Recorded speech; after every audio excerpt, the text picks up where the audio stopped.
وبركاته.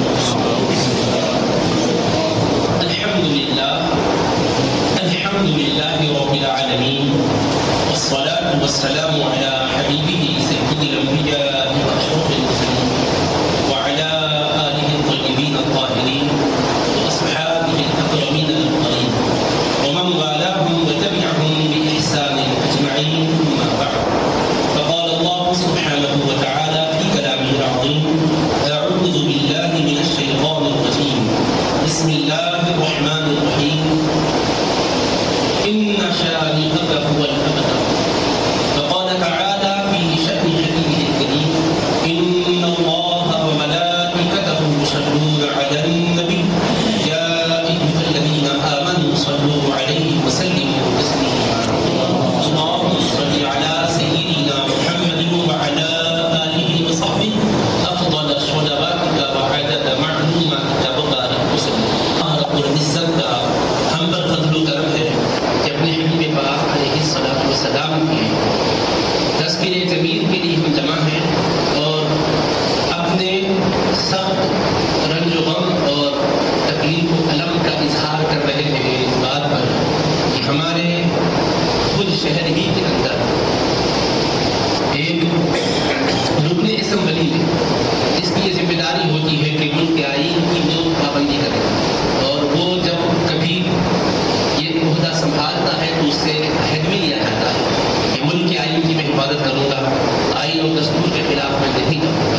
تو قوم کو ایسے لوگوں سے تو یہ درس اور سبق ملنا چاہیے کہ کیسے ملک کے آئین کی حفاظت کی جائے، کیسے ملک کے قانون کو روح عمل لایا جائے. لیکن افسوس اس بات کا ہے کہ اس شخص نے ملک کے قانون کی خلاف ورزی کرتے ہوئے مسلمانوں کے مذہبی جذبات کو بچانے کی خاطر نبی رحمت سید المرسلین رحمت للعالمین صلی اللہ تعالیٰ علیہ وآلہ وصحبہ وسلم سیرت طیبہ کے پاکیزہ گوشوں میں سے چند گوشوں سے متعلق نہایت ہی دریدہ دہنی کا اور اپنی گندی زبان کا استعمال کیا، جبکہ ملک کے اندر 295 سیکشن میں اس بات کی صراحت ہے کہ کسی بھی مذہبی مقدسات کو معرض بحث میں لاتے ہوئے توہین اور اہانت نہ کی جائے. ہر آدمی اپنے مذہب پر چلتا رہے، یہ سیکولر ملک ہے، ہر ایک کو اپنے دھرم پر مذہب پر چلنے کی ملک کے قانون آرٹیکل 25 اور 28 کے تحت اجازت ہے. آپ ملک کا جو قانون ہے اس کا دفعہ نمبر 25 اور 28 پڑھیں گے تو آپ پر یہ حقیقت منکشف ہوگی کہ ہندوستان کے اندر ہر شخص اپنے مذہب پر رہ بھی سکتا ہے اور اپنے مذہب کی تشہیر و اشاعت بھی کر سکتا ہے. اپنے مذہب کی پابندی کرنے کا اس کو حق ہے اور مذہب کی تشہیر و اشاعت کا بھی اس کو آئینی حق ہے. لیکن کسی کا استہزاء کرنا، تمسخر کرنا، مذاق اڑانا، یہ حد کے عزت حیثیت عرفی کو مجروح کرنا ہمارے ملک کے قانون میں اس کی اجازت نہیں ہے. عام انسانوں میں بھی کسی انسان کے کوئی احترام کے خلاف کام کرتا ہوا اس کی حیثیت عرفی کو مجروح کرے، اس کی حد کی عزت کرے، تو اس کو حق ہے کہ وہ یہ کہہ کر دعویٰ کر سکتا ہے کہ میری بے عزتی کی گئی، میرے جذبات مجروح کیے گئے ہیں، لہٰذا میں قانونی اعتبار سے حق حاصل کرنا چاہتا ہوں. تو ملک کے قانون کے اندر اس کے لیے سزا موجود ہے. اب وہ کتنی سزا ہے، کیسی ہے، اس کی تفصیل کا یہ موقع نہیں ہے.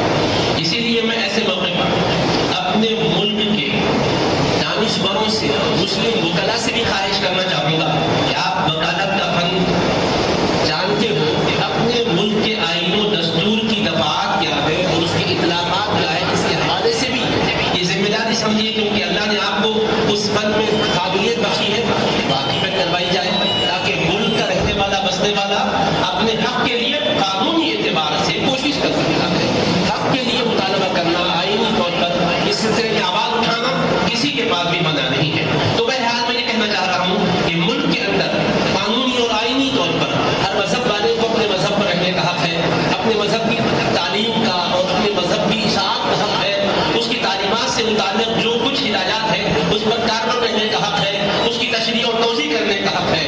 لیکن اگر وہ تمسخر کسی کے مذہب کا کرتا ہے اور ان کی حیثیتوں کو مجروح کرنے کی کوشش کرتا ہے، اس کے لیے ملک کا قانون اجازت نہیں دیتا.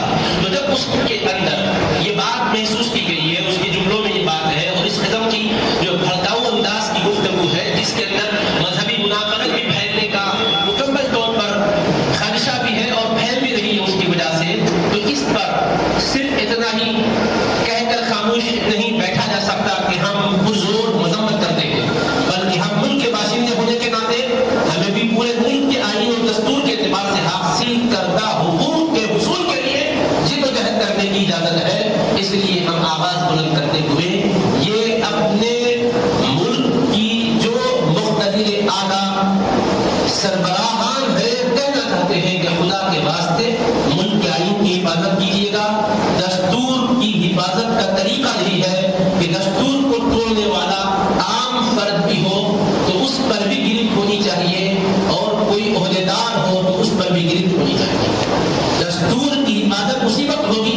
اجتماعی اعتبار سے سنجیدگی کے ساتھ قانون کا اطلاق ہونا چاہیے. اور اللہ کے حبیب علیہ السلام نے ہمیں اس بات کی تعلیم دی ہے کہ ہم اپنے دنیا کے کسی بھی خطے اور مقام میں کیوں نہ رہیں وہاں امن کے پیکر بن کر رہیں, وہاں کے باشندگان کو اپنی حیثیت سے جتنا فائدہ پہنچا سکتے فائدہ پہنچائے, کسی کے لیے بھی اذیت کا باعث نہ بنے. حبیب پاک علیہ السلام نے ہمیں وطن سے الفت کرنا بھی سکھایا ہے, وطن کی تعلیم, وطن کی خوشحالی, وطن کی ترقی میں توجہ کرنے کی تعلیم دی ہے. اسی وجہ سے آپ دیکھتے ہیں کہ ہمارے آقا علیہ السلام کی تعلیمات میں کھیتی باڑی کے احکام بھی بتائے گئے, شجرت کاری کے احکام بھی بتائے گئے, فضائی آلودگی کے خاتمے کے لیے ہدایات بھی دی گئی ہے. حالانکہ راستے پر صرف مسلمان ہی نہیں چلتے ہیں, سارے لوگ چلتے ہیں, مگر راستوں کو پاکیزہ رکھنا چاہیے اور سائے کے مقامات پر گندگی کرنے سے منع فرمایا گیا ہے. جو راہ پر سے لوگ گزرتے ہیں وہاں پر بھی غلاظت کرنے سے منع فرمایا ہے. آقا علیہ السلام کتنے پاکیزہ پیغمبر ہیں, ارے تم ان کی شخصیت پر ایمان کرنا چاہتے ہو. اس پیغمبر نے تو راہگیروں کے لیے بھی راحت کا سبق سکھایا ہے, امن کی تعلیم دی ہے.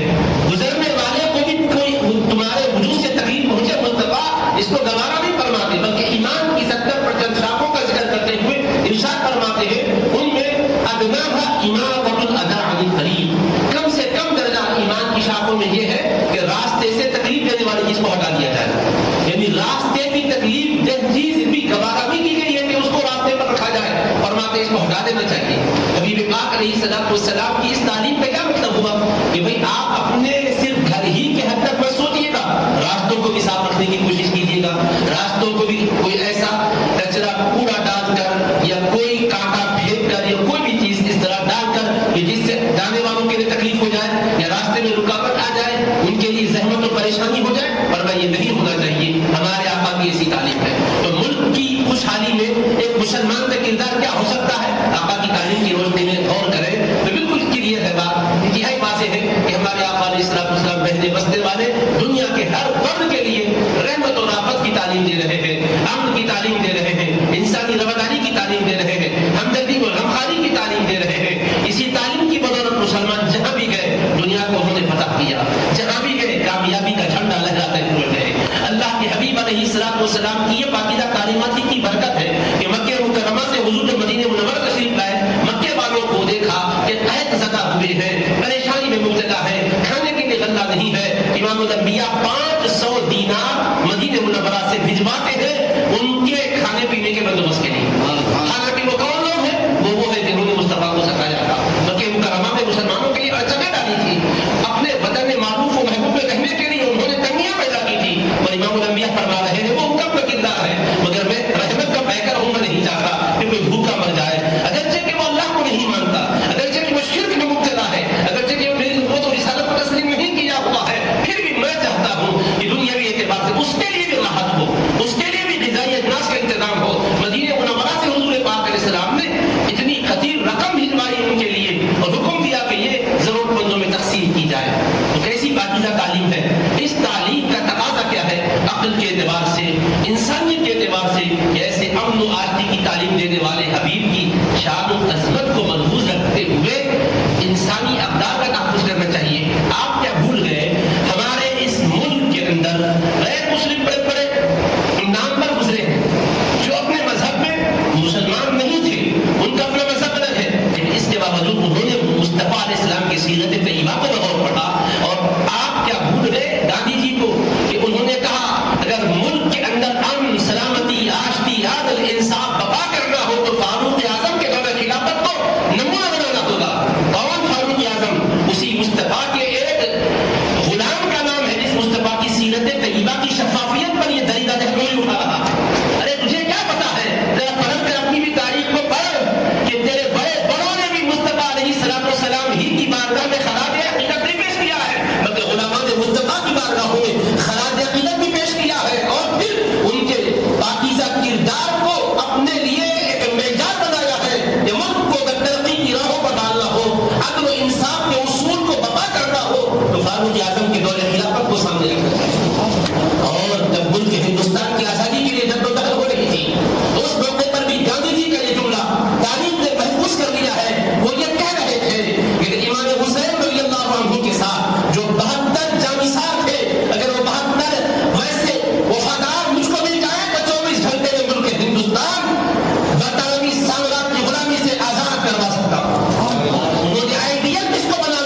بھی وکلا ہو قانون کے ماہرین سے بھی خواہش یہی کرتے ہیں کہ یہ مسئلہ کسی ایک فرد کا مسئلہ نہیں ہے، کسی ایک تنظیم کا مسئلہ نہیں ہے، کسی ایک ادارے کا مسئلہ نہیں ہے، کسی ایک جماعت کا مسئلہ نہیں ہے، کسی ایک مذہب و مشرق کا مسئلہ نہیں ہے، یہ مسلمانوں کے پیغمبر کا تو ہے لیکن ساری انسانیت کا مسئلہ ہے۔ اس لیے کہ جس رسول پاک علیہ السلام کی شخصیت کو نشانہ بنایا گیا وہ رسول پاک وہ ہے کہ جو تشریف لائے تو انسانیت کی نجات کا پیغام دے کر تشریف لائے۔ کیا تم بھول گئے رسول پاک علیہ السلام نے دنیا کو آزادی کے ساتھ جینے کا طریقہ سکھایا ہے؟ نبی پاک علیہ السلام نے دھرتی پر تشریف لانے سے پہلے ظلم و بربریت کا کیا عالم تھا؟ ہر طاقتور کمزور کو دبایا کرتا تھا، سماج میں سوسائٹی میں معاشرے میں کسی عورت کو جینے کا حق بھی نہیں تھا، بچیوں کو زندہ درگور کیا جاتا تھا۔ یہی رسول برحق کی رحمت کا صدقہ ہے کہ بچیوں کو زندگی مل گئی اور ہر ایک کو اس کا حق مل گیا۔ امام الانبیاء نے ہی تو تعلیم دی ہے کہ کمزوروں کے ساتھ الفت و محبت کا سلوک کرنا چاہیے، بے ودان کی خبرگیری کرنی چاہیے، یتیم کے سر پر دستے چپل پھیرنا چاہیے، بھوکوں کو کھلانا چاہیے، پیاسوں کی پیاس بجھانی چاہیے، کسی کی غربت کا استحصال نہیں کرنا چاہیے، رشوت و سود پر پابندی لگانے والے کون؟ مصطفیٰ علیہ السلام۔ تجارت کے ایسے نفع بخش اصول سکھانے والے کہ جس سے ہر ایک کا فائدہ ہو، کسٹمر کا بھی فائدہ ہو اور فروخت کرنے والے کا بھی فائدہ ہو، یہ ضابطے دنیا کو سکھانے والے حبیب پاک علیہ السلام ہیں، جن کی وجہ سے انسانیت کو آزادی مل گئی، جن کی وجہ سے اخلاق حسنہ کا درس مل گیا، جن کی وجہ سے انسانیت کو عروج و ارتقاء نصیب ہوا۔ اس پیغمبر کی ذات پر حملہ مسلمانوں کے پیغمبر پر ہی نہیں، انسانیت کے رحمت پر حملہ ہے، امن سلامتی کے پیکر پر حملہ ہے، ساری کائنات کے تاجدار پر حملہ ہے کہ جنہوں نے سستی انسانیت کو اللہ تبارک و تعالیٰ کے بندوں کو سکھایا ہے کہ نہیں چین سے جیو اور چین سے لوگوں کو جینے کا موقع دو۔ ایسے رسول پاک کی ذات کو نشانہ بنایا جا رہا ہے جس رسول پاک علیہ السلام دنیا کے اندر ایسے اصول عطا کرتے ہیں کہ جس میں نان مسلم کے لیے بھی وہ جگہ ہے کہ جس کا آپ تصور نہیں کر سکتے۔ ہمارے پیارے آقا علیہ السلام کی بارگاہ اقدس ہے، ایک غیر مسلم حضور علیہ السلام کی بارگاہ میں آیا بھوکا، اللہ کے محبوب علیہ السلام کا مہمان ہو گیا۔ پیغمبر اسلام یہ نہیں فرماتے میں پیغمبر ہوں، خاتم النبیین ہوں، تو سڑا ہوا مشرک ہے کیسے میرے پاس آیا، چل نکل، نہیں فرمایا۔ حبیب پاک نے اپنا مہمان بنا لیا اور حبیب نے اس کی ضیافت کا اہتمام فرمایا، اور کتنا اہتمام فرمایا کوئی کسی کو اتنا نہیں پلائے گا۔ ایک بکری جتنا دودھ دے سکتی ہے اس کا پورا دودھ دوہا گیا اور برتن میں وہ سارا دودھ اس کے سامنے رکھ دیا گیا، اور وہ ایک پیالہ نہیں پیالے کے پیالے پیتا چلا گیا، پورا جتنا ایک بکری کا دودھ نکل سکتا تھا وہ سارا پی گیا۔ اللہ کے حبیب نے محسوس فرمایا کہ ابھی اس کا پیٹ نہیں بھرا۔ کون ہے یہ؟ مسلمان نہیں ہے، غیر مسلم۔ حبیب پاک نے فرمایا اور بکری کا دودھ دوہا جاتا ہے، دوسری بکری کا دودھ دوہا جاتا ہے، پھر وہ بھی اس کو پلایا جاتا ہے، لیکن حبیب پاک نے ملاحظہ فرمایا کہ نہیں ابھی اس کا شکل سے نہیں ہوا، فرمایا تیسری بکری کا دودھ دوہا جائے۔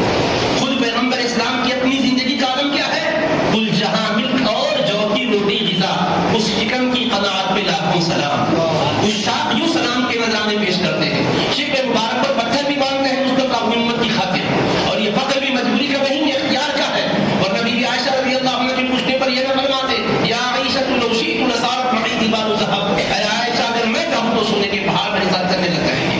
تو مطلب یہ کہ میں چاہوں تو پہاڑوں کو سونے میں تبدیل کروا کے چلا سکتا ہوں، جہاں میں جا رہا ہوں وہ ساتھ چل سکتے ہیں، مگر میں اپنی امت کے غریبوں کا خیال کرتے ہوئے آقا کو پسند فرما رہا ہوں، تاکہ امت کے کبھی غریب غربت کی وجہ سے دوسروں کے مقابل میں اپنے آپ کو یہ سمجھے کہ ہم سچ ہے غربت کی وجہ سے بہت کمزور ہو گئے تو میں یاد آ جاؤں گا، تو تسلی مل جائے گی۔ نہیں، مصطفیٰ علیہ السلام نے بھی مسکینی کو پسند فرمایا ہے، تو وہ پیغمبر خود اپنے لیے ساتھ بھی اختیار فرما رہے، ایک ایک پیالہ برتن۔ کبھی حضور تشریف لاتے کاشان میں 10 میں فرماتے کچھ ہے کھانے کے لیے، ہے کہتے تو حضور فرماتے تھے، نہیں ہے فرماتے تھے میں نے روزے کی نیت کر لی ہے۔ یہ ہے حضور کی ذاتی زندگی کا عالم، مختار کائنات ہے، مگر فقر کی زندگی اپنے پسند سے اختیار کی ہے، لیکن جب نام مسلم آیا مہمان بن کر ایک بکری کا دودھ پلا دیا گیا، دوسری کا پلایا گیا، تیسری کے لیے کروانے دودھ دعا جائے اس کو پلایا گیا، پھر اس کے بعد بھی پیٹ نہیں بھرا، چوتھی بکری، 4 بکریوں کا دودھ دہا گیا، ایک بکری میں کتنے گھر والے پیتے تھے مگر ایک بندے کو پلا رہے ہیں مصطفیٰ، 5ویں بکری کا دودھ دہا گیا پلایا گیا، پھر 6ویں بکری کی باری آئی اس کا دودھ دو کر پلایا گیا، یہاں تک کہ 7ویں بکری کا دودھ دہا گیا اور برتن میں آدھوں کے سامنے رکھ دیا گیا، اب وہ مکمل پی کے سیر ہو گیا۔ تب مصطفیٰ علیہ السلام نے فرمایا چلو ٹھیک ہو،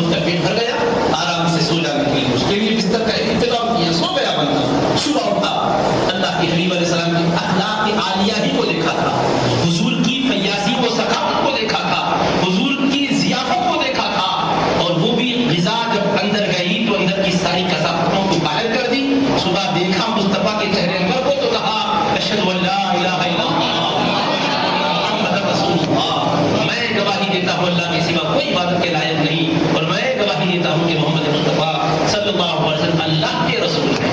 اس سے یہ بھی سمجھ میں آتا ہے کہ ہمارے آقا نے تلوار دکھا کر کسی کو مسلمان نہیں بنایا ہے، اپنے کردار کے جلوے دکھا کر مسلمان دیکھو دعوت بھی نہیں ہے، وہاں صرف حضور کے خلق کو دیکھا، حضور کی شان سخاوت کو دیکھا، مسلمان ہو گیا بندہ۔ اب اس کے بعد میرے آقا فرماتے ہیں اس کے لیے ناشتے کا انتظام کیا، ایک بکری کا دودھ کو اللہ کے سامنے رکھا ہے، ایک بکری کا جتنا دودھ نکل سکتا تھا وہ برتن میں رکھ دیا گیا، پی گئے، دوسری کا ہے وہ نہیں پی سکتے، اب پیٹ بھر گیا۔ کہا میرے آقا نے فرمایا دیکھو رات میں 7 بکریوں کا دودھ پیا تھا، تو اب ایک بکری کا دودھ بمشکل پی کر سیر ہو گیا، دوسری کا نہیں پی سک رہا ہے، تو دیکھو ہرس کیسی ہوتی ہے، حالت کفر ایسی تھی، ہرس ایسی تھی کہ 7 بکری پیر کا دودھ پی گیا، اور ایمان کی برکت یہ ہوئی کہ اکتفا کا مزاج آ گیا۔ آقا نے کیا حقیقت فرمایا کہ ان المؤمن کیا ہے فرمایا الکافر یاکل فی 7 امعاء، کہ کافر 7 آنتوں میں کھاتا ہے، اور والمؤمن یاکل فی میعاد واحد، اور ایمان والا ایک آنت میں کھاتا ہے۔ اس کا مطلب کیا ہوا کہ کھانے کے لیے نہیں جیتا ہے بلکہ وہ دوسروں کو کھلا کے خوش ہوتا ہے۔ اب یہاں کو جب بھوکا آیا تھا تو مجھ کو مل جائے، کہا کسی کو ملے نہ ملنے کا خیال تھا، صبح میں آ گئے تو کہتے ہیں کہ میں اکیلا ہی کیسے پی جاؤں گا، جب یہ خیال کیا کہ اور بھی لوگ ہیں تو اس کے اندر مزاج کے اندر اکتفا کی طبیعت آ گئی، ایک بار سیراب ہو کر کھانے بزرگوں میں نہیں پی سکتا۔ تو آپ کیا محسوس کیے اس سے؟ میں یاد کرنا چاہتا ہوں، ہمارے ملک کے ابناء سے بھی کہنا چاہتا ہوں، باشندگان سے بھی کہنا چاہتا ہوں، اور اس قسم کا ذہن رکھنے والوں سے بھی کہنا چاہتا ہوں، اس مصطفیٰ کی سیرت پر انگلی اٹھا رہے ہو آپ، وہ رسول پاک علیہ السلام تو آپ لوگوں کو اتنا پیار عطا کیے کہ اپنی قوم میں بھی اتنا پیار نہیں ملتا، وہ بندہ کیوں کلمہ پڑھا، وہ جانتا تھا کہ میرے باپ نے بھی اتنی فیاضی سے مجھے نہیں پلایا ہے جتنا مصطفیٰ پلا ہے۔ اس کا باپ 7 بکریوں کا دودھ ایک بچے کو پلاتا ہے، آپ کو بھی پلاتے اپنے بچوں کو؟ 7 بکریوں کا جتنا دودھ نکلتا ہے ایک بیٹے دوسرے بیٹے کو پی لیتے، دوسرے کا اور 7 بکریوں کا لاؤں گا تو کتنی آمدنی ہوگی آپ کی، کتنا کمائیں گے، کہاں سے اتنا آپ کھلا سکیں گے؟ مگر ابھی کے پاس چلیے صاحب اور ایک مثال دیتا ہوں، میرے آقا جو افروز ہے بکریوں کا ریبڑ ہے اور وادیاں بھری ہوئی، ایک نان مسلم بزرگ کی بارگاہ میں آیا اور آ کر اس نے بکریوں کو بغور دیکھا، مانگا بھی نہیں، ہمارے آقا نے وہ اب کھلانے کی بات کی، اب عطا کی بات آئی، یہاں تو بکریوں کا دودھ پلایا تھا، اب یہاں کیا کیا اس شخص نے نگاہ اٹھا کے دیکھی تو پہاڑوں کے درمیان وادیاں بھری ہوئی، اس سے بکریوں سے ریبڑ نظر آ رہے، اس نے مانگا نہیں، میرے آقا نے فرمایا جاؤ میں یہ ساری بکریاں تمہیں تحفے میں دے دی، ساری بکریاں لے یہ مشکل سے کسی کو بکری مل گئی تو بہت بڑی بات ہوتی ہے، اس لیے قربانی کے دنوں میں اچھے بھی بکریوں کے لیے فکر مند ہوگی، اس لیے بڑے جانوروں میں حصے کی کوشش کرتے، تو ساری بکریاں لے، کتنی بکریاں؟ 2 پہاڑوں کے بیچ میں اتنی کی ساری بکریاں دیکھی۔ صحیح مسلم کی حدیث میں وہ بندہ ان بکریوں کو لے کر اپنی قوم میں گیا اور جا کر کیا کہا، اس کے جملے سن لو، اے قوم اسلموا فإن محمدا صلی اللہ علیہ وسلم یعطی عطاء ما یخشى الفاقة، اے لوگوں آؤ کلمہ پڑھ کے مسلمان ہو جاؤ، مصطفیٰ کو میں نے ایسا سخاوت کرتے دیکھا ہے، ایسی سخاوت میں نے کسی کی نہیں دیکھی، وہ اس قدر فیاضی اور سخاوت کا مظاہرہ کرتے ہیں کہ فاقہ اور غربت کا ڈر ہی نہیں رہتا۔ یہ ہے رسول پاک کا سلوک، کس کے ساتھ بولیے؟ وہ بندہ کون تھا؟ ہاں مسلم، غیر مسلم، مسلمان نہیں۔ ہمارے آقا علیہ السلام یہ تو نہیں فرمایا کہ اچھا چلو جنگل میں آیا ہے دبا دو اس کو بکری ایک وادی میں لے جاتا ہے، نہیں فرمایا میرے آقا، اقتدار آتا ہے تو مصطفیٰ رحمت کو پھر برساتے ہیں، ارے کیا بھول جاؤ گے اس مصطفیٰ کی سیرت اور اس مصطفیٰ کو حسین کردار کو، جب مکہ مکرمہ فتح ہوتا ہے پاکستان شان سیمان انبیاء جلوہ فروز ہوتے ہیں، تو جلوہ فروزی کا انداز بھی ایسا ہے کہ دنیا کے حکمراں آتے ہیں تو گنگناتے ہوئے آتے ہیں، خون کی گولیاں کھیلی جاتی ہے اور بربریت کا مظاہرہ کیا جاتا ہے، مگر رحمت کے پیکر پیغمبر تشریف لا رہے ہیں، حال ہی ہے کہ بخاری شریف شہادت دیتی ہے آقا اپنی اونٹی پر سوار ہے اور سر انور مصطفیٰ کا جھکے جا رہا ہے، اللہ اکبر انا فتحنا لک فتحا مبینا کی تلاوت فرما رہے ہیں۔ حبیب پاک کا یہ انداز بھی نہیں ہے کہ تشریف لا کے دائیں بھی دیکھ رہے ہوں بائیں بھی دیکھ رہے ہوں لوگوں کو گھور رہے ہو، نہیں، صحابی کہتے ہیں کہ مصطفیٰ توازوں کے پیکر بن کے آ رہے ہیں اور شان توازوں کا منظر صحابی بیان کرتے ہیں، اس قدر جھکے جا رہے تھے کہ اونٹ کی کوہان اور کجاوا مصطفیٰ کے سر پر پڑ رہا ہے۔ یہ کس پیغمبر کی بات کر رہے ہیں ہم؟ جو سارے نبیوں کے سردار ہیں، صرف رسول ہی نہیں، رسولوں کے امام ہے، نبی ہی نہیں، نبیوں کے قافلہ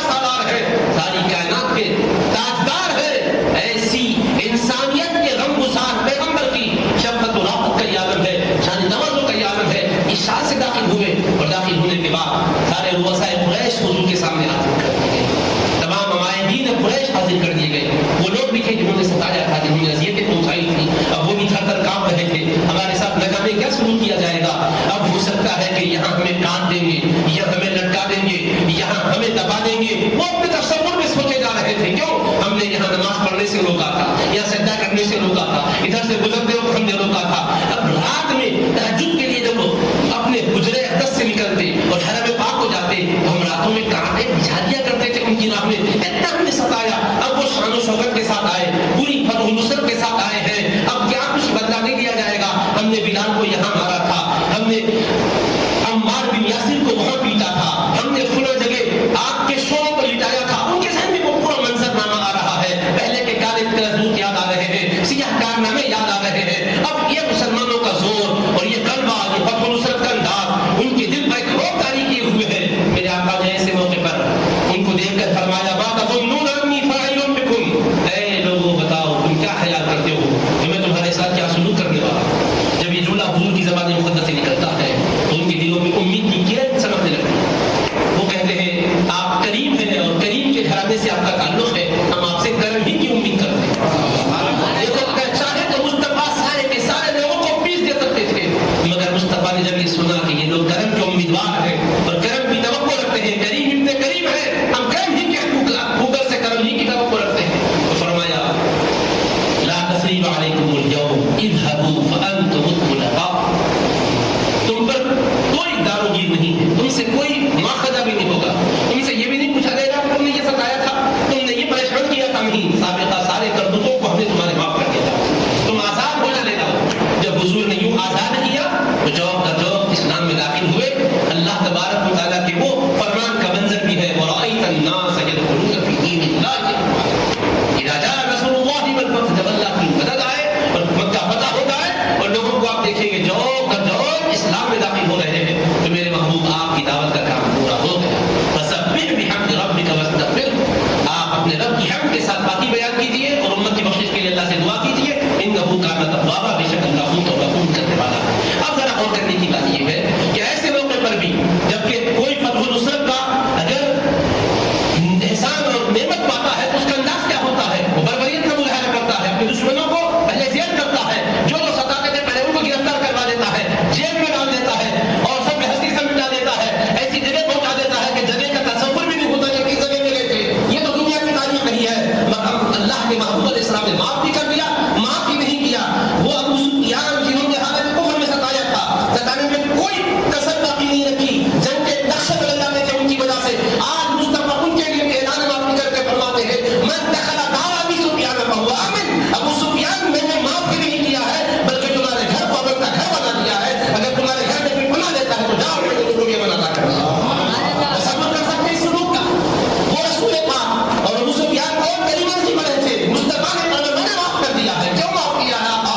فرماتے نہیں, معاف کرنا مجھے پسند ہے, میرے رب کو پسند ہے. اور اللہ سے دعا بھی کرتے ہیں انک عفو تحب العفو, اے اللہ تو معاف کرنے والا ہے, معاف کرنے کو پسند کرتا ہے. فاعف عنی, مجھے معاف فرما. تو حضور نے معاف کرنے کا طریقہ سکھایا. اب وہ درگزر کی تعلیم دی, انسانیت کے ساتھ ہمدردی کا یہ مزاج حضور کا. حضرت خالد کو جلال آ گیا تھا ان کے کرتوتوں کی وجہ سے, کہنے لگے الیوم یوم المرحمہ, آج بدلہ لینے کا دن, انتقام لینے کا دن. حضور کے کانوں میں جملہ پہنچا تو فرمایا خالد کیا بول رہے ہو, ایسا نہیں ہوا. جملے کی میں اصلاح کرتا تھا اور صحابی کی بھی دل بستگی کا انداز تھا. ان کے جملے کو حضور نے بالکل نہیں بدلا, ایک حرف کے تبدیل کے ساتھ انہوں نے کہا اليوم یوم المرحمہ, میم کے بعد لام کا لگ رہا تھا, میرے آقا نے لام کو ہٹا کے بار دیا, اليوم یوم المرحمہ. پورا جملہ نہیں بدلتا ہوں, ایک حرف بدلتا ہوں. تم کہہ رہے ہو یوم المرحمہ ہے, بدلا لینے کا نہیں, میں کہتا ہوں یوم المرحمہ ہے, مہربانی کرنے کا. پورے جملے پورے لفظ میں حضور نے ایک حرف کو تبدیل کی. اس میں ان کی دل بستگی بھی تھی. چاہتے تو حضور یہ بھی کہہ سکتے اليوم یوم المرحمہ, مگر جملہ بدل جائے گا. مرحمہ فرمایا, مرحمہ تم کہہ رہے ہو, لام ہٹاؤ اور لے رکھ دو اس کی جگہ, اب بن جائے گا اليوم یوم المرحمہ, مہربانی کرنے کا, رحمت کرنے کا. تو حضور نے یوں دنیا کے اندر امن و آشتی کے پیغام کو عام فرمایا ہے. اب بتاؤ, میں پوچھتا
دل میں اپنے مصطفیٰ کا پیار رکھتے ہیں اور ان کو یہ عقیدہ دے دیا گیا ہے اور یہ ہر مسلمان کی رگ و ریشے میں رچ بس کے رہنے والی بات ہے، رچی بسی بات ہے کہ اپنی ہر چیز مصطفیٰ پر قربان ہے.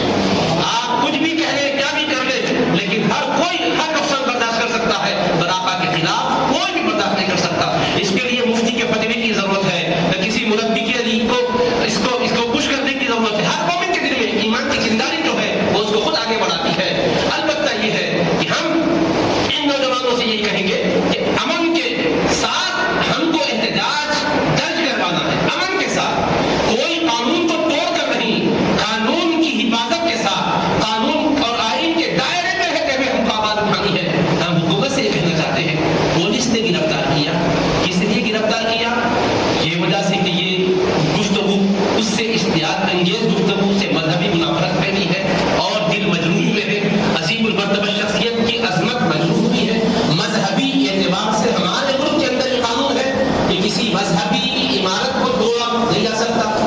جس طرح مسجدوں کا تحفظ ضروری ہے، دیگر مذاہب کے ماننے والوں کی بھی عبادت گاہوں کا تحفظ ضروری ہے، کہا جاتا ہے. اگر ان عبادت گاہوں کو کوئی توڑتا ہے تو اس کے خلاف قانون کارروائی کرتا ہے، قانون کی خلاف ورزی ہوتی ہے. جس طرح مذہبی عبادت گاہوں کی تعظیم ضروری سمجھا جاتا ہے ان کے قانون کے اعتبار سے، اس سے کہیں اور بڑھ کر ہماری مسجد کے تقدس سے بھی بڑھ کر مصطفیٰ کی ذات کا تقدس ہے.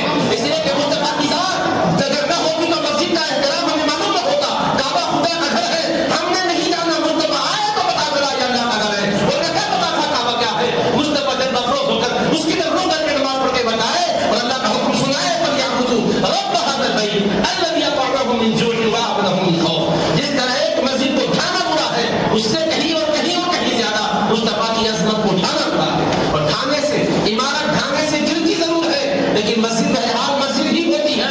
لیکن عظمت مصطفیٰ کا معاملہ یہ ہے، دلیل رحمی کرنے سے، بدگوئی کرنے سے مصطفیٰ کی شان میں کوئی فرق نہیں آتا. اللہ نے مصطفیٰ کی شان اتنی بلند و بالا رکھی ہے کہ کوئی خطبہ دے یا نہ دے، کوئی تعریف کرے یا نہ کرے، کوئی قصیدہ پڑھے یا نہ پڑھے، کوئی قرآن کریم مصطفیٰ کی عظمتوں کا اور حکمتوں کا بیان کرتا ہے. اور اللہ نے اپنا وصف بیان کیا ہے کہ میں میرے مصطفیٰ کی ہمیشہ تعریف کرتا رہتا ہوں. اس لیے قیامت بھی قائم ہوگی، جب نفخ صور ہوگا، سور پھونکا جائے گا. والصلاة والسلام على حبيبه سيد الأنبياء وأشرف المرسلين وعلى آله الطيبين الطاهرين وأصحابه الأكرمين الأفضلين ومن والاهم وتبعهم بإحسان أجمعين. أما بعد، فقال الله سبحانه وتعالى في كلامه العظيم: أعوذ بالله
میں بے مثال زندگی گزاری اور امن و سلامتی کے پیکر حبیب داور صلی اللہ علیہ وسلم نے ساری انسانیت کی جانوں کو، مالوں کو، عزت و آبروؤں کو تحفظ عطا فرمایا. اس بات کی اجازت نہیں دی کہ کسی کی عزت و آبرو پر حملہ کیا جائے. جس نبی رحمت نے ساری انسانیت کی آبروؤں کا تحفظ کرنا سکھایا، اگر آج ان کی عزت و آبرو پر حملہ کیا جاتا ہے تو یہ انسانیت کے خلاف بھی ہے، احسان فراموشی بھی ہے اور بدبختی و شقاوت بھی ہے. اور ہمارے ملک کے ہند کے اندر آئین میں اس بات کی صراحت موجود ہے کہ جتنے مذاہب کے ماننے والے ہیں سب اپنے اپنے مذہب پر رہیں، اپنے مذہب کے اصول پر چلیں، لیکن کسی مذہبی شخصیت کو نشانہ نہ بنایا جائے، کسی کے مذہب کا استہزاء نہ کیا جائے. تو جب اس نے یہ حرکت کی ہے تو اس نے صرف ہمارے ہی دلوں کو دکھ نہیں پہنچایا ہے بلکہ آئین ہند کی بھی دھجیاں بکھیری ہے.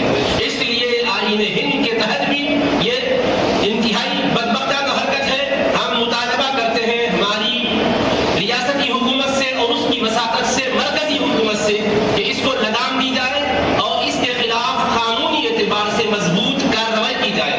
اور ہم اپنی عدلیہ سے بھی امید کرتے ہیں کہ جس کسی قسم کی گستاخیاں آئے دن ہوتی جا رہی ہے، ان گستاخیوں کے سد باب کے لیے مستقل ایسا قانون وضع کیا جائے کہ جس کے تحت قرار واقعی سزا ملے. ہم یہ نہیں کہتے ہیں کہ ہمارے پیغمبر کی عظمت کے خلاف کہے تو سزا دی جائے اور کسی اور مذہبی پیشوا کے لیے کچھ کہا جائے تو خاموشی اختیار کی جائے، بلکہ ہم تو امن کے پیکر ہیں، ہمارے نبی رحمت ہے.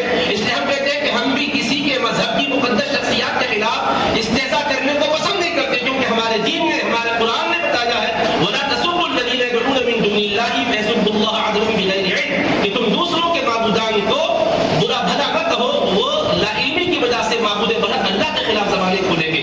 جس قرآن کی یہ تعلیم ہے، جس نبی پاک کی یہ تعلیم ہے، اس کے تقاضے کو پورا کرتے ہوئے ہم بھی اس اصول کی پابندی کرتے ہیں اور دیگر ابنائے وطن سے بھی ہم خواہش کرتے ہیں کہ ان اصول کی پابندی کی جائے تاکہ مذہبی منافرت نہ پھیلے، تاکہ گنگا جمنی تہذیب پارا پارا ہونے نہ پائے. ہمارے تمام بزرگوں نے اسی اصول کو اپنایا. امن و سلامتی کا ماحول چل رہا ہے، ایسے امن کے ماحول کو پارا کرنے کی جو کوشش کی جا رہی ہے، اس کے خلاف صرف مسلمان ہی نہیں بلکہ ہندوستان کا ہر امن پسند باشندہ بھی آواز اٹھانا اپنی ذمہ داری سمجھے اور بالکل اس کو قانون کے دائرے میں جو بھی قرار واقعی ہو سکتی ہے اس کو وہ سزا ملنی چاہیے. اس کا ہم مطالبہ کرتے ہیں اور اپنے نوجوانوں سے بھی جنہوں نے اپنے ایمانی جذبات کا اظہار کیا، اس کے خلاف پرامن احتجاج کیا ہے، ہم ان کی حوصلہ افزائی کرتے ہوئے یہ خواہش ضرور کرتے ہیں کہ کبھی بھی اپنے حق کے حصول کے لیے اپنے ملک کے آئین و دستور کے ہم خلاف نہ کریں. بس دستوری طور پر، آئینی طور پر جو طریقہ ہے اسی طریقے کی پابندی کرتے ہوئے اپنے حق کو مانگیں گے اور مطالبہ کریں گے. کسی کے املاک کو نقصان نہیں پہنچائیں گے، سرکاری املاک کو بھی نقصان نہیں پہنچائیں گے. نوجوانوں سے بھی یہ خواہش کرتے ہیں کہ بسوں کو جلایا نہ جائے، املاک کو نقصان پہنچایا نہ جائے، راہگیروں کو چھیڑا نہ جائے، کسی کی بھی شخصیت کو مجروح نہ کیا جائے. پرامن طریقے سے حکومت سے مطالبہ کیا جائے، قانونی ایجنسیوں سے مطالبہ کیا جائے کہ جو قانون ہے ہمارے ملک ہند کا، ہم اسی قانون کی روح سے، ہم بھی قانون کے رکھوالے ہیں، ہم بھی قانون کے پاسبان ہیں. اس ملک کو آزاد کرانے میں ہمارے اسلاف کی قربانیاں رہی ہیں. ہم اپنے ملک کی اس تہذیب کو جو امن و سلامتی کی ہے کبھی بھی برباد ہوتا ہوا نہیں دیکھ سکتے. اس لیے ہم مطالبہ کرتے ہیں پورے قوت و طاقت کے ساتھ ایک ہندوستانی شہری ہونے کے ناطے کہ ہمارے پیغمبر اسلام کے خلاف جو دریدہ رہتی کا مظاہرہ وقتاً فوقتاً ہو رہا ہے، حکومت خاموش تماشائی بنی نہ رہے بلکہ حکومت سخت نوٹس لے اور اس پر جو بھی قانون کے دائرے میں سزا ہوتی ہے وہ سزا نافذ کی جائے. ہم اسلامی سزا کے لباس کی بات نہیں کرتے ہیں بلکہ حکومت کے آئین کے اعتبار سے، ملک کے دستور کے اعتبار سے جو سزا ہوتی ہے اس کے اطلاق کی بات کرتے ہیں اور اس بات کی بھی خواہش کرتے ہیں کہ ایسی قرار واقعی سزا اگر نہیں ہے تو بھی مقرر کی جائے تاکہ وقتاً فوقتاً مذہبی شخصیات کو چھیڑ کر ملک کے اندر انتشار کا ماحول پیدا نہ کیا جائے. ہمارا ملک اور اس کے حالات اس بات کے متقاضی نہیں ہے کہ یہاں پر لڑائی جھگڑے کا ماحول بنا جائے، یہاں پر ایک دوسرے کے ساتھ مزاحمتوں کا ماحول بنایا جائے، بلکہ یہاں علم کی ترقی ہونا چاہیے، تہذیب کی ترقی ہونا چاہیے، تعمیرات کی ترقی ہونا چاہیے، ثقافت کی ترقی ہونا چاہیے، صنعت کی ترقی ہونا چاہیے تاکہ جلیل عالم میں ہمارے ملک کا نام لہراتا رہے اور دنیا میں ہم یہ پیغام دینے میں حق بجانب رہے سارے جہاں سے اچھا ہندوستان ہمارا، ہم بلبلے ہیں اس کی یہ گلستاں ہمارا.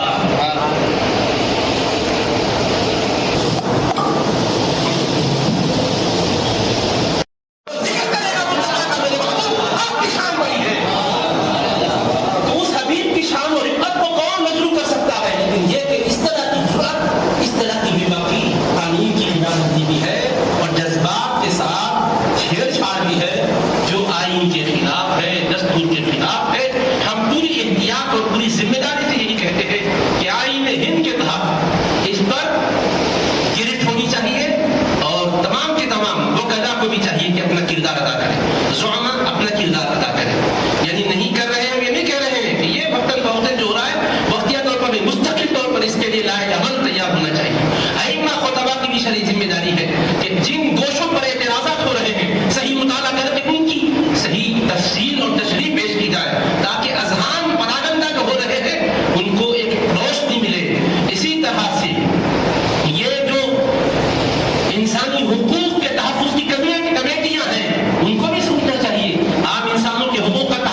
انسان کو جینے کا حق ہے، ہر انسان کو اپنے اعتبار سے آزادی کے ساتھ رہنے کا حق ہے. یہ رہنے کا، جینے کا حق اور مذہب کا حق، یہ اس کی تعلیم کا حق، اس کو شادی کرنے کا حق، یہ جتنے بھی حقوق تم گنواؤ گے یہ سارے کے سارے ہیومن رائٹس کس نے بتائے دنیا کو؟ پہلی مرتبہ دنیا کو ان حقوق سے واقف کرانے والی ذات نبیوں کے سردار کی ذات ہے. حجۃ الوداع کے موقع پر مصطفیٰ نے خطبہ کر دیا اور فرمایا اے لوگوں، تمہاری جانیں، تمہارے مال، تمہاری آبرو، تمہاری عزت تم لوگوں کے لیے ایسے ہی قابل احترام ہے جیسا کہ یہ دن قابل احترام ہے، جیسا یہ شہر قابل احترام ہے، جیسا یہ مہینہ قابل احترام ہے. آقا علیہ السلام نے یہ تعلیم دی ہے. اسی وجہ سے اقوام متحدہ میں انسانی حقوق کا جو چارٹر تیار کیا گیا مصطفیٰ علیہ السلام کے حجۃ الوداع کے خطبے سے روشنی حاصل کی گئی ہے. تو آقا علیہ السلام نے کس طرح سے دنیا کو حقوق عطا کیے جبکہ تصور حقوق دنیا میں کہیں نہیں تھا.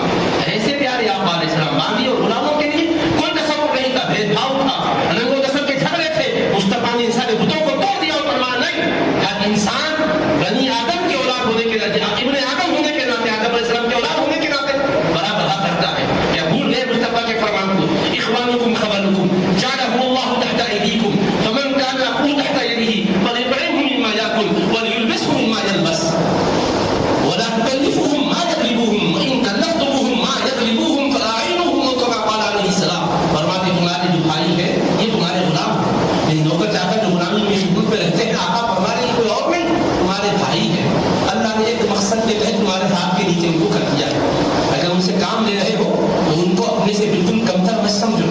جس کا بھائی اس کے زیر دست ہے، خدمت میں ہے، نوکری پہ ہے، غلام بن کر رہ رہا ہے، اس کو چاہیے کہ وہ جو خود کھاتا ہے وہ کھلائے، جو خود پہنتا ہے وہ پہنائے. بتاؤ انسانی حقوق کا کون ایسا تحفظ کرنے والا ہے؟ ایک نوکر کے بھی حقوق مصطفیٰ بتا رہے ہیں، ایک کنیز اور بانی کے بھی حقوق مصطفیٰ بتا رہے ہیں، ایک عام انسان کے بھی حقوق بتا رہے ہیں، ایک پرندے کے بھی حقوق بتا رہے ہیں مصطفیٰ. کیا بھول گئے اس ہستی کے اس کرم کو؟ ایک مرتبہ ایک صحابی ایک پرندے کو لے آئے تھے اور پرندے کو لانے کے بعد اس کے بچے ہیں کہ حضور پاک علیہ السلام کی بارگاہ میں اپنا ٹکڑا سنا رہے تھے. میرے آقا نے فرمایا کون ان بچوں کی ماں کو ان سے جدا کیا ہے؟ ایک صحابی کہنے لگے اچھے دکھے، خوبصورت دکھے تو میں لایا. میرے آقا نے فرمایا نہیں، واپس کرو، یہ بچے ماں کی جدائی کی وجہ سے رو رہے ہیں.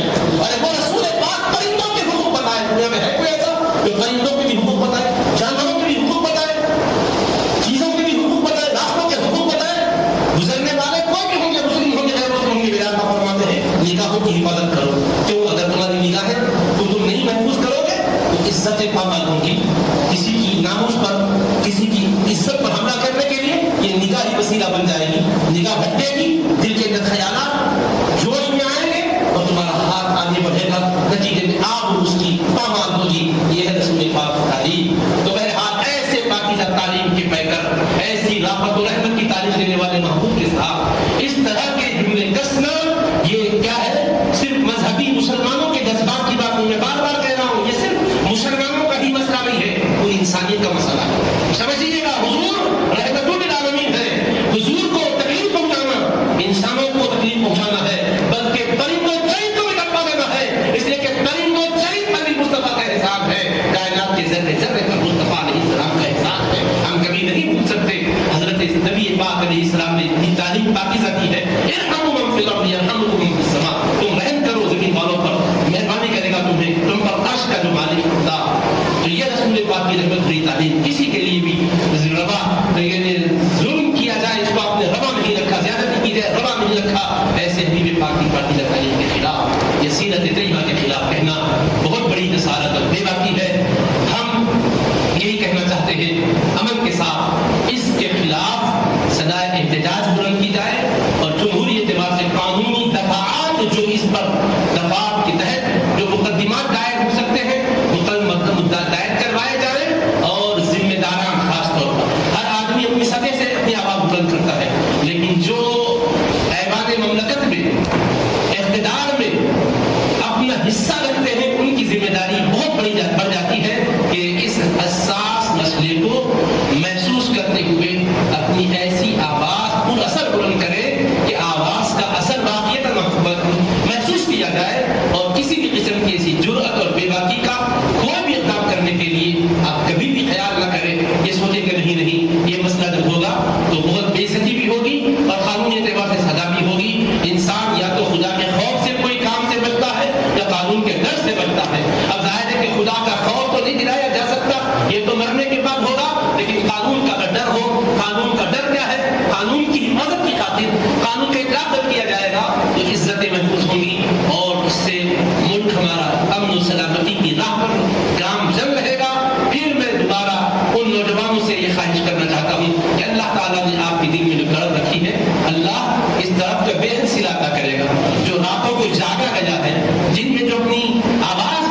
ایسا ہو یا نہ ہو لیکن مستقل طور پر قانونی پیروی کرنے کا حق ہے. میں آپ کو مثال دیتا ہوں. آپ کی پراپرٹی کا کوئی مسئلہ ہوتا ہے, آپ دعوت افتاء میں آپ کے فتویٰ لیتے ہیں, اپنے حق کے حصول کے لیے آپ کوشش کرتے ہیں, اور پھر اس کے لیے اگر ایسا نہیں ہو رہا تو وکیل کو مقدمے کے لیے کھڑا کرتے ہیں اور وکیل کی فیس بھرتے ہیں, یہاں تک کہ ایک عرصے کے بعد آپ مقدمہ جیتتے ہیں. تو گھر کے گھریلو مقدمات کے لیے آپ اتنی کوشش کی جاتی ہے, یہ مقدمہ مصطفیٰ کی ذات اقدس کا ہے. اس لیے ہر آدمی سمجھے خاموش بیٹھنا یعنی مطلب آئین کے تحت آپ کام کریں. میں یہ نہیں کہہ رہا ہوں کہ آئین کو توڑیں, کبھی نہیں. آئین کو توڑنا, دستور کے خلاف جانا, قانون کو ہاتھ میں لینا یہ بہت بڑی بات ہے, لیکن قانون کے دائرے میں رہتے ہوئے میں مبارکباد دیتا ہوں ان کو جو قانون کے دائرے میں رہتے ہوئے پورا اپنی آواز بلند کیے ہیں. اور وہ حضرات کو بھی کہ جو جذبات میں آ گئے یا بیرونی ملک یا پڑوسی ملک کے پاس حالات کی وجہ سے جوش کا مظاہرہ کیے. جوش ضروری ہے لیکن جوش کے ساتھ ہوش ہونا ضروری ہے, قاعدے قانون کی رعایت ہونا چاہیے. اور ان حضرات کو بھی جو اس سلسلے میں مسلسل پوچھا ہے, اللہ تعالیٰ کی مدد و پناہ میں رکھے, اور اللہ تبارک و تعالیٰ اپنے حبیب پاک علیہ الصلوۃ والسلام کی عظمت پر ہمیں تعداد حیات پہرا دینے کی توفیق عطا فرمائے. ہمارا جینا بھی اسی کے لیے ہو, ہمارا مرنا بھی اسی کے لیے ہو. اللہ تبارک و تعالیٰ ہمیں ایمان پر قائم و دائم رکھے اور اس مبارک جلسے کے بہتر نتائج برآمد ہو.